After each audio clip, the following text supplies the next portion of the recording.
My friends, let us begin with a truth so simple, so radiant, that the human mind has overlooked it for centuries. From childhood, we have been taught to think of ourselves as sinners, broken creatures in need of repair, wandering souls hoping somehow to win God's approval or earn God's grace. Yet, I say to you today, and I say it without hesitation, that you were never the sinner you believed yourself to be. The world placed that burden upon you. God never did. The world may have woven stories of guilt, of punishment, of a God who demands payment before he offers love, but none of this touches the reality of your being. For you see, the infinite never created a sinner. The infinite expresses itself only in its own image, and that image is the Christ, the true identity of every individual. What we have carried as sin is not a condition but a misunderstanding, a shadow arising from the belief that we exist apart from the source of our life. And the moment that belief enters, the moment we imagine ourselves cut off from God, we begin the weary journey of trying to become worthy of what has always been ours. But we are not here to polish the mask of a human personality. We are not here to struggle and strive to become good, to improve the false sense of self that the world has imposed upon us. We are here for a far greater revelation, to lay aside that mask entirely and behold the spiritual being that has never been less than whole, never less than pure, never less than the very expression of divine life. So let us open this hour with a quiet willingness to let go of the old concepts of guilt, of unworthiness, of a self that must be saved. Let us be willing to hear, perhaps for the first time, the whisper of truth that says, "Before the world judged you, I knew you. Before the world named you, I loved you. Before the world condemned you, I expressed myself as you." This is the beginning of our journey. Not the reforming of a sinner, but the revealing of God's own child. Now let us go deeper. For if we are to be free of the belief in sin, we must understand how it arose in the first place. And the answer, my friends, is not in some ancient moral failure, nor in the missteps of a mythical ancestor. No, the sense of sin has a much simpler origin. It was born the moment we accepted the illusion of separation from God. The instant we imagined ourselves to be a life apart, a selfhood living independently, acting independently, thinking independently, that very instant the shadow called sin appeared. Not a real condition, but a shadow. Not a being, but a belief. For if you believe yourself separate from the infinite, then you must also believe yourself weak, limited, vulnerable, tempted, and guilty. You must believe that you, by your own human effort, must climb back to God. And so begins the tragedy of the ages. The soul trying to save itself, the branch trying to exist apart from the vine. But hear me, there is no separation. There never was. The separation exists only as a mental picture, a concept accepted by the human mind. The human mind looks out upon the world and sees a personal self, born in time, shaped by circumstance, tossed by the winds of emotion and desire. And then it looks at God and sees a distant being in a far-off place, and it concludes, "I must return to him." That, my friends, is the beginning of all suffering. Joel often said that the entire drama of human existence rests upon one mistaken identity. When you take yourself to be the human person, you must take upon yourself all the burdens of that person, its fears, its appetites, its memories, its mistakes, and then you call those burdens sin. Yet none of this touches the real you, because the real you was never born into the problem. The real you has always been the expression of the one life, moving as individual being. Look gently at this. If God is your life, how could your life be sinful? If God is your essence, how could your essence be corrupted? If God is your mind, how could your mind be darkened? Do you see what happens? The moment you accept God as the substance of your being, the entire belief in sin collapses like a shadow that never had form.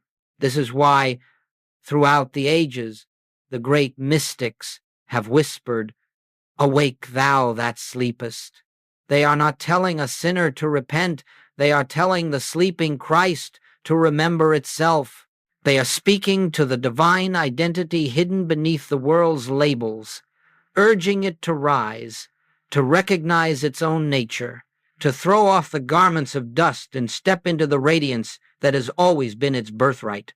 Therefore, let us understand, sin is not a blot upon your soul. Sin is not a condition in your being. Sin is the dream that you are something other than the spiritual offspring of God. And when that dream dissolves, the sinner dissolves with it, not reformed, not improved, but recognized as never having existed except as a belief held in ignorance of one's true identity. This is the beginning of freedom. And now, having seen that the sense of sin arises from a mistaken identity, we turn to the heart of our spiritual work, the recognition of our true identity. My beloved friends, if you would pause for a single quiet moment and listen not with the ears, but with that inner faculty of awareness, you would feel a gentle whisper telling you, "You are more than you appear to be. There is within you a presence, a life, a wisdom that does not originate in the human mind or the human body. This presence is the Christ, the living expression of God as individual being. When Scripture says, 'I live, yet not I, but Christ liveth in me,' it is not speaking of a saint or a prophet. It is speaking of the true nature of every man, woman, and child. But because the world interprets Christ as a historical figure, we have come to believe that the Christ is something outside ourselves, something to be worshipped from afar. This, too, is part of the illusion. The Christ is not a person. The Christ is not limited to Jesus of Nazareth. The Christ is the activity of God expressing itself as your very life. Consider this for a moment. The breath that moves your lungs, the intelligence that animates your thoughts, the love that rises spontaneously within your heart, these are not personal possessions. They are the movement of divine life itself. The Christ is not in you as something added. The Christ is you as God appearing in individualized form. And yet, because we have identified ourselves as the human personality with its fears, its memories, its desires, we have looked away from this inner light and called ourselves sinners. We have believed the outer costume and ignored the radiant being wearing it. But the infinite way teaches us gently, lovingly, that your true identity was never touched by the dream of separation. You may ask, if this is so, why do I not feel holy? Why do I not live as the Christ? And I say to you, because you have believed the world's testimony instead of the truth of your being. The world sees only surfaces. It sees the mask, the habits, the history, and it says this is you. But God sees only his own self shining. When the prodigal son wandered into a far country, did he change his identity? No, he only forgot it. And when he returned, the father did not say, "Now that you have repented, I will make you my son again." No, he said, "This my son was dead and is alive again," meaning he had awakened from the illusion. Not that he had earned a place he had lost. All spiritual awakening is the same. It is the remembrance of what you are, not the attainment of something you are not. To behold the Christ within you is to look past the garments of the flesh and see the invisible light that animates you. It is to realize that your true nature is not the anxious mind, not the aging body, not the troubled emotions. Your true nature is the invisible presence that witnesses these things without ever being one of them. This is why Joel insisted again and again that spiritual unfoldment comes not through thinking, not through self-improvement, but through awareness, through the recognition that I and the Father are one, and that this oneness is the eternal fact of your being. Sit with this a moment. You are not becoming the Christ. You are not reaching for the Christ. You are the Christ, awakening to itself. And the more you rest in this realization, the more the burdens of the personal self begin to dissolve its guilt, its fear, its unworthiness, for these were never yours. They belonged only to the false sense of self you no longer need to maintain. You have never been the sinner. You have always been the expression of God. And now, my friends, having touched the radiant truth of your divine identity, let us dispel one more great misunderstanding that has burdened the human heart for generations. The world has taught us that goodness is something we achieve by effort, that if we discipline ourselves enough, struggle hard enough, strive long enough, we may become worthy of God's love. But I must tell you gently, compassionately, moral effort can never save you. Not because morality is wrong, but because morality is effect, not cause. You see, the human mind believes that if it performs enough good deeds, cleans up enough faults, suppresses enough impulses, God will at last look upon it with approval. But this is to begin at the wrong end of the ladder. This is to imagine that the human self, separate, struggling, limited, can climb its way into heaven by personal effort. And yet Jesus himself said, I can of mine own self do nothing. He did not say this in humility. He said it in truth. No human self becomes spiritual. No human self attains enlightenment. No human self purifies itself into holiness. All such attempts are like trying to polish a shadow. You may work at it all day, but nothing has changed in substance, because the shadow never had existence to begin with. And so, Joel would say to us, stop trying to reform the human self.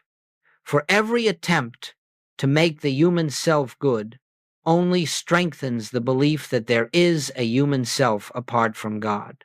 And the moment you believe in a self apart from God, you have stepped back into the illusion of separation, and with separation comes fear, guilt, struggle, and the endless pursuit of worthiness. But hear this, grace makes you good, grace alone, not because grace rewards effort, but because grace is your own true nature, the divine activity of God expressing itself as you. When you rest in the awareness of your oneness with the infinite, goodness flows naturally, spontaneously, effortlessly, just as the fragrance flows from a flower without striving. You have noticed, perhaps, that when you are at peace, when you are centered in the presence, you do not have to force yourself to be kind. Love arises of its own accord. Forgiveness comes without effort. Wisdom appears without calculation. This is grace, God being God through you. And it is in this sense that the sinner vanishes, not through self-correction, but through self-forgetting. When you stop identifying with the personal sense of I, and begin to feel the living Christ revealing itself within you, then all the qualities you once tried to cultivate by human will emerge quietly, gently, as the natural expression of your true being. This is why Joel insisted that spiritual work is never the work of changing the outer life. It is the inner recognition of truth. When this recognition dawns, the outer life conforms without struggle, because forms always follow consciousness. So let us put aside the exhausting belief that we must earn God's love. Let us cease trying to make ourselves spiritual through discipline and effort, and let us rest instead in the great liberating truth. You are already what you are trying to become. You are already the expression of God's own goodness. You are already the place where grace flows into visibility. When you realize this, you no longer attempt to become better. You simply allow the infinite to reveal its own perfection as your life. And now, as we move more deeply into this sacred work, let us understand something of vital importance. The so-called sinner disappears not by being improved, not by being punished, not by being disciplined, but by being seen through. The sinner is not a condition to be healed. It is an appearance to be understood, and the moment it is understood, the moment its nature is revealed as illusion, it dissolves of its own nothingness. Just as a disease is not a reality in God, but a false belief held in human consciousness, so sin is nothing more than the belief in a selfhood apart from God. And when that belief is exposed, when the light of spiritual awareness shines upon it, the entire structure collapses like a shadow that vanishes the instant you turn toward the light. This is why attempts to change outer conduct never touch the root. You may prune the branches of a tree again and again, but unless the root is transformed, the fruit remains the same. So long as you believe, even unconsciously, that you are a separate self acting in a world of separate powers, you must experience the effects of that belief. And the effects appear as fear, guilt, compulsion, conflict, what the world calls sin. But hear me well, these appearances are not you. They never were you. They are the shadows cast by a false sense of identity. When you look at yourself, do not look at the outer picture. Do not look at the mistakes you have made, the habits you have succumbed to, the feelings you have felt. These belong to the dream state of the human mind, and the human mind is not the mind that was in Christ Jesus. You are not called to heal the dream. You are called to awaken from it. Let us take a simple example. A man stands in a dimly lit room and sees what appears to be a snake coiled in the corner. He trembles, he recoils, he cries out in fear. But when the light is turned on, the snake is revealed to be nothing more than a rope. Now tell me, did he conquer the snake? Did he fight it? Did he pray it away? No. He saw through the appearance, and the appearance vanished. This is precisely how we approach sin in the infinite way. We do not treat it. We do not battle it. We do not attempt to overcome it. We look at it with the inner eye and recognize this has no reality in God, therefore it has no reality in me. And in that very recognition, the false sense dissolves.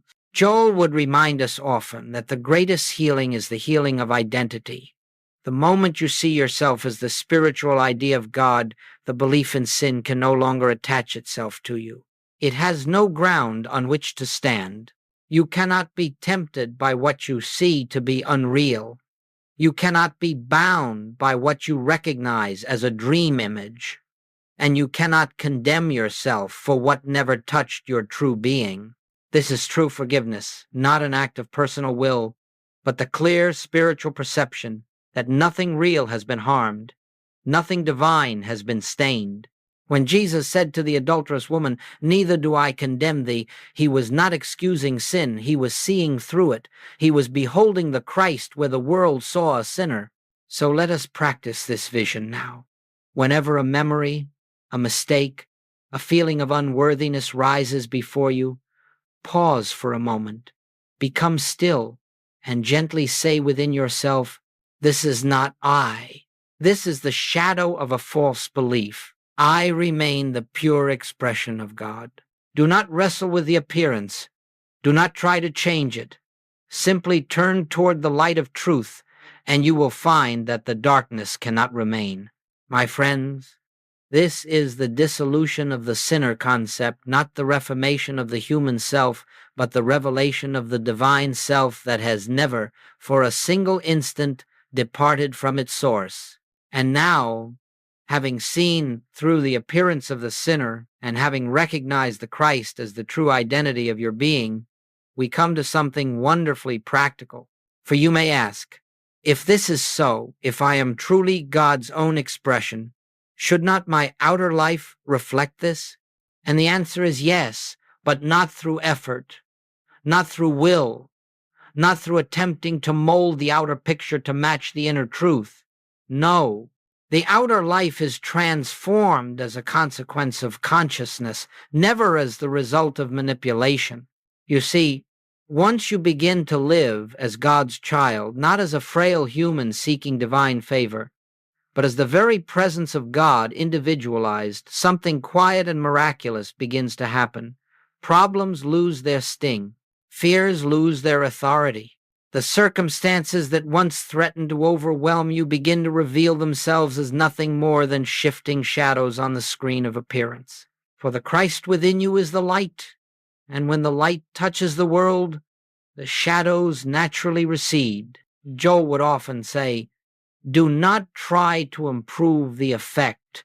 Change the consciousness that produces it. And this is the essence of spiritual living.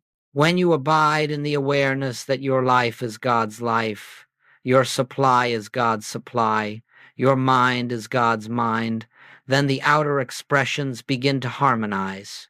Not because you have fixed them, but because you have ceased to believe that they have any power apart from the one power. Look at how this takes place. When you live as God's child, your fears begin to dissolve, not because you have conquered them, but because you have discovered they never had power.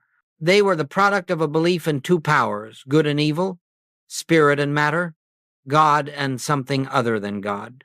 And when the realization dawns that God is one, that God is the only presence and the only power, fear has nothing left to cling to. When you live as God's child, your sense of lack begins to fade away, not because you have attracted abundance through mental effort, but because you understand that all supply flows from consciousness.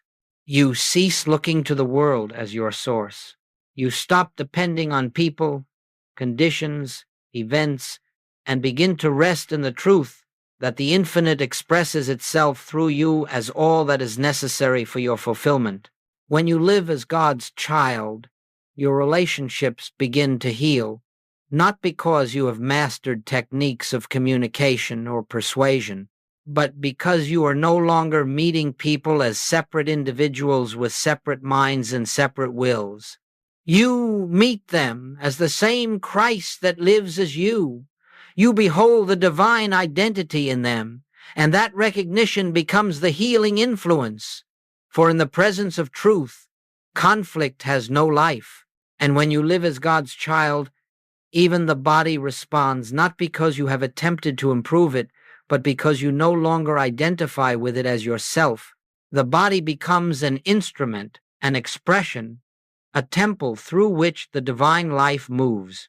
And as consciousness becomes purified of fear, guilt, and separation, the body reflects this harmony. But the real transformation, the real transformation is inward. It is the quiet sense that you are no longer living life. Life is living you. You are no longer trying to guide your path. The infinite is guiding it. You are no longer striving to be good. Goodness flows naturally as the activity of grace. You are no longer clinging to outcomes. You are resting in the fact that the Father within knows your needs even before you speak. This is the life of spiritual consciousness. This is the life of one who knows their identity as God's child. You see, the outer world may continue its noise, its threats, its upheavals, its economic anxieties, its personal dramas, but the one who knows their true identity stands in the midst of these appearances, untouched, not by resistance, but by recognition. Just as the master slept peacefully in the boat while the storm raged, so you too discover that the storm cannot enter the place of your peace. For the Christ within you is the rock, and that rock is not moved. So, my friends, when you think of transformation, think not of effort, not of achievement, not of trying to become something. Think, instead of awakening, awakening to the truth that has always been, that has never left you, that has never been absent for a single moment. You are God's child. You always have been. And as this consciousness becomes established within you, you will find that life begins to unfold from within gently, effortlessly, beautifully, because the Christ now lives your life. And where the Christ is recognized, harmony must appear. Now, my friends, it is not enough that we hear these truths with the intellect. It is not enough that we nod in agreement or feel a momentary uplift. Spiritual truth becomes power only as it becomes experience. And experience comes through the simplest of practices so gentle, so brief, so effortless, that the human mind almost despises them. But the spirit within knows their value. Let us take a few moments to understand how to step out of the false sinner identity and into the awareness of your true being, not as theory, but as living realization.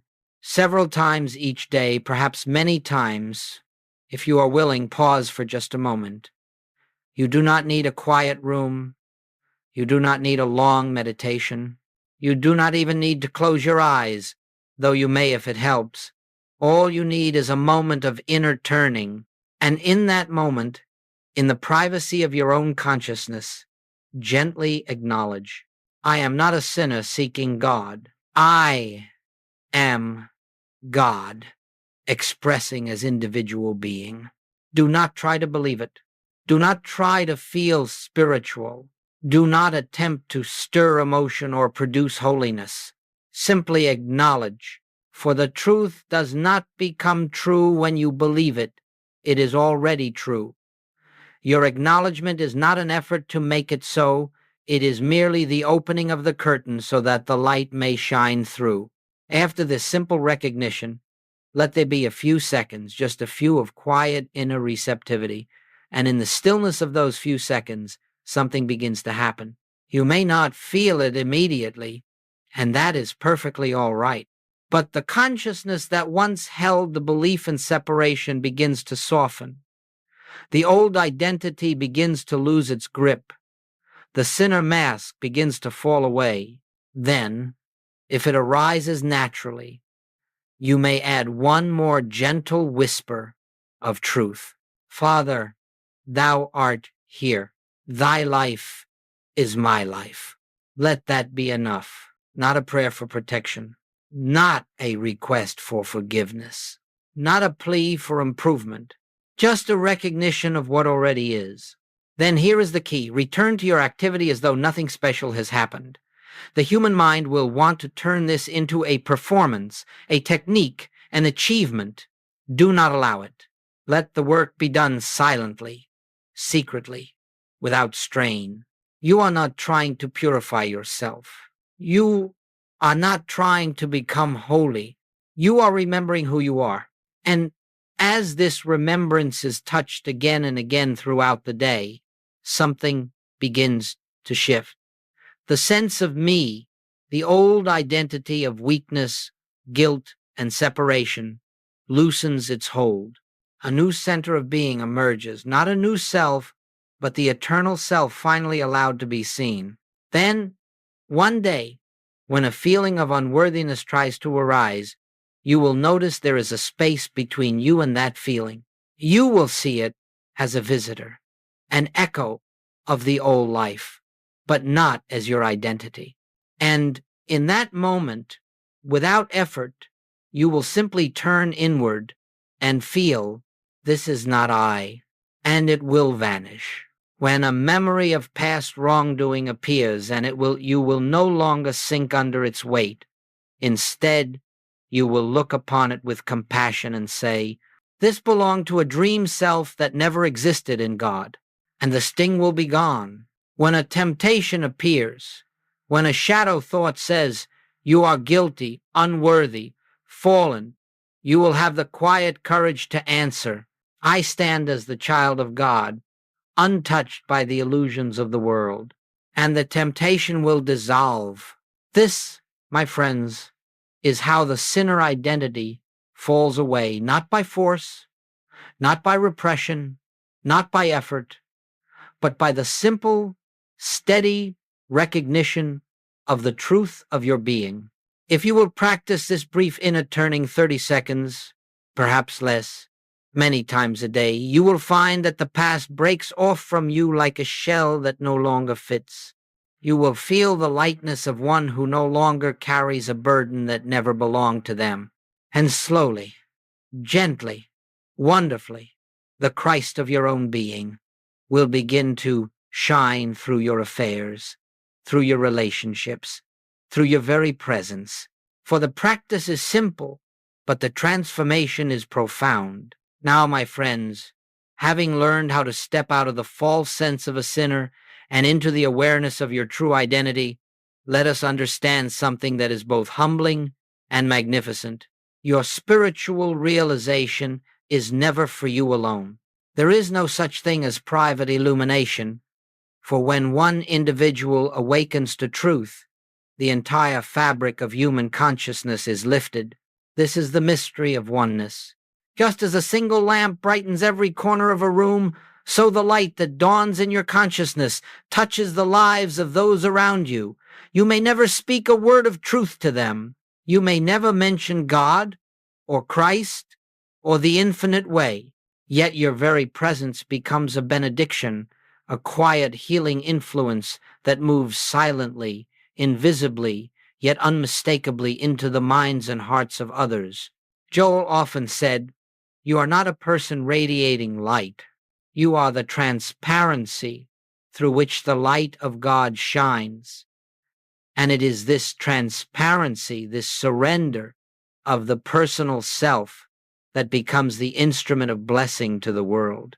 The moment you stop identifying with the sinner, the struggler, the fearful one, and begin to rest as God's own child, something shifts not only within you but in the collective consciousness of mankind.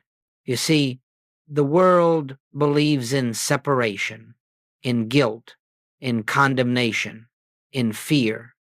These beliefs have accumulated over centuries and have built the atmosphere in which humanity lives. But when even one individual steps out of that atmosphere and abides in the recognition of oneness, when you look upon yourself and others as the expression of the same divine life, you weaken the collective belief in separation. You loosen the chains for all. You may think this too grand a claim, but consider how often the presence of one calm person can soothe an entire room, or how the love of one tender heart can soften the hardened spirit of another. That is only the faintest shadow of what happens when an individual begins to live in the awareness, "I and the Father are one." You become a point through which the infinite pours itself into human consciousness. You need not try to do anything. You need not try to heal the world. You need not try to teach or persuade or correct.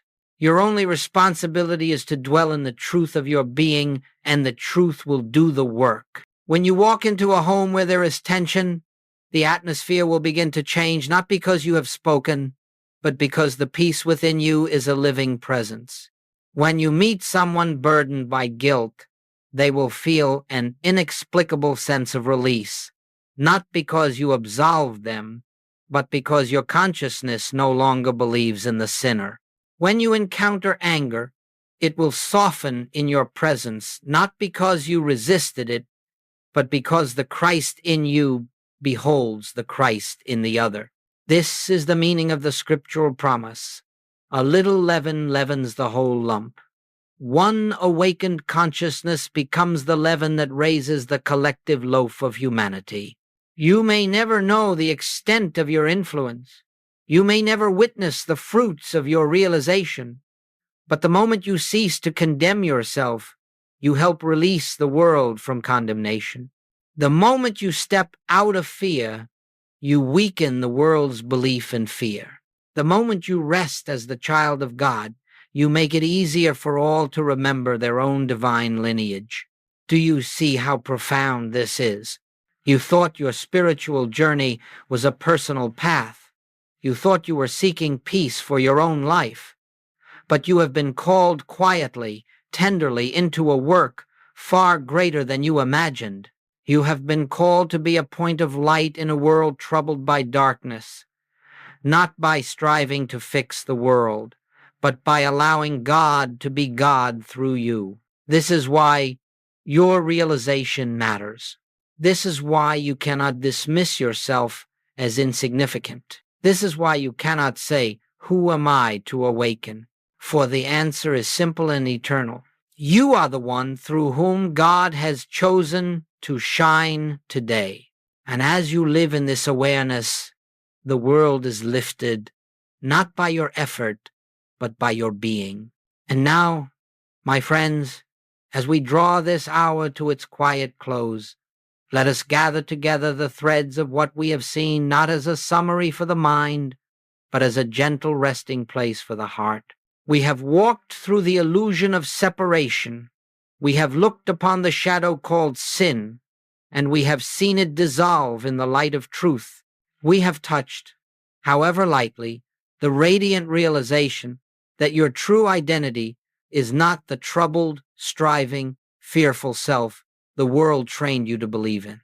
You are, and always have been, the living expression of God's own being. And so I invite you now not to think, not to analyze, not to measure your spiritual progress, but simply to rest. Rest in the great truth that has been whispering to you throughout this entire journey. You were never the sinner. You were never the fallen. You were never the separate one. You are the beloved of God, the child of the infinite, the transparency through which the light of divine love shines into this world. Let this truth cradle you for a moment. Let it wash gently through your consciousness like a quiet tide at dawn. You do not have to make it true. You do not have to hold on to it with effort or discipline. Truth holds you. Truth sustains you. Truth is the ground upon which your being stands. You may notice, as we sit together in this silence, that the mind tries to return to old habits. It may whisper, "But what about my past? What about my mistakes? What about the things I still need to overcome?" And to this we give the simplest, softest answer: peace. Be still. The past is a dream that never touched your true self. Your mistakes were shadows cast upon a screen of belief. There is nothing to overcome, for the Christ in you was never harmed. And so, as we rest now, let us feel the gentle certainty of this truth. You are safe. You are whole. You are held in the everlasting arms of the one who is your life, your breath, your very being. Nothing can separate you from the love of God, because that love is what you are. When you rise from this moment, do not strain to hold the awareness. Do not try to maintain peace by effort. Simply walk gently, quietly through your day with the inner knowing that the presence goes before you. And as you touch that presence again and again, in little pauses of quiet throughout the day, you will feel the truth deepening in your consciousness, becoming not just something you hear, but something you live. And the world around you, your home, your work, your relationships, will begin to respond to this inner shift, not because you are performing truth, but because truth has found a dwelling place in you. My friends, go now in peace. Not your peace, but the peace of God that passeth all understanding.